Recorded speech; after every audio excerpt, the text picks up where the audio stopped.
Well, not much more. I see what Stan meant by saying the lights. You can't see a damn thing from up here. It's hard to follow Stan. He really came from the heart there. Anyway, I'm sort of leaning towards a close here.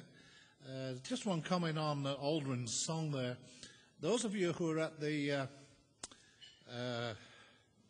1989 ceremony at the Lakeside, we got Reg Lindsay along. Actually, we didn't get Reg Lindsay along.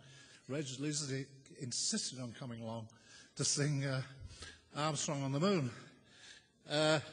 We went searching for him this time, but there's luck Armstrong on the Moon. Another topic, overseas visitors. In addition to Stan, we have two or three others from the US and Ed von Ringweiler from London. So they've come an awful long way for this celebration, but I think and hope they've found it worthwhile. After the last major reunion 5 years ago at the Canberra Club, I played a fairly big part in all of that, and I said, never again. And I thought Mr. Saxon had similar views. I certainly thought Betty did, anyway.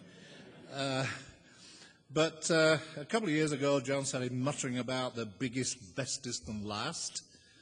And I really didn't take him too seriously, assuming Betty would put her foot down. It was via the Honeysuckle mailing list. And as you know, I ended up with Jeff Seymour as a money man being ex-tax. Phil Mayer and Mike Linney looking after the memorabilia and souvenirs. And Tony Drada looked after the plaque.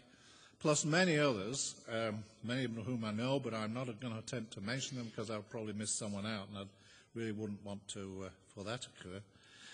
But you know who you are. With John and his committee, many, many hours have gone into organising these 4 days. And each time, the end of the tunnel could be sighted.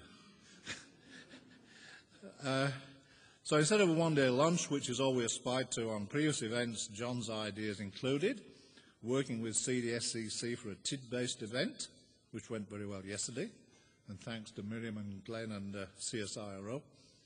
The plaque and the time capsule at HS Honeysuckle, requiring lots of coordination with Namadgi management, but in the end that went smooth as silk. And inviting politicians to attend and trying to get answers from some. One particular one here who came with alacrity.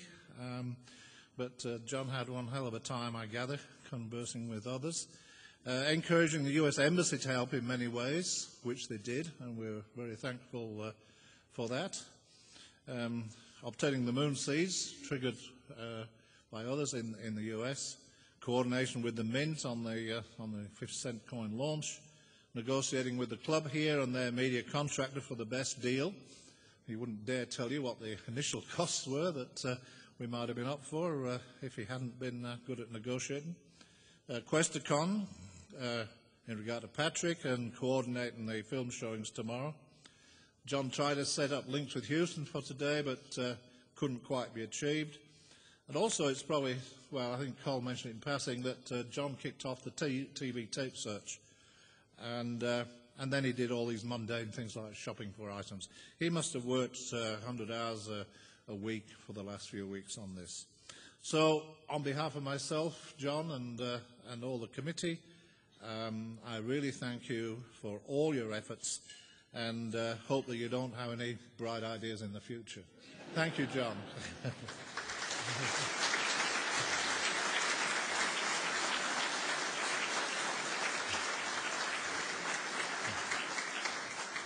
And the committee. And finally, a little mini commercial. If you're not all Apollo'd out by the end of today, I'm giving a presentation to the Canberra branch of the Royal Air North Society at 6 p.m. at ADFA on Apollo and Australia's role. So there's a lot of people here called Apollo enthusiasts, who are all very welcome, I might say. So if you've nothing better to do this evening, and if I could still stand on my feet, I'll be there. Thank you.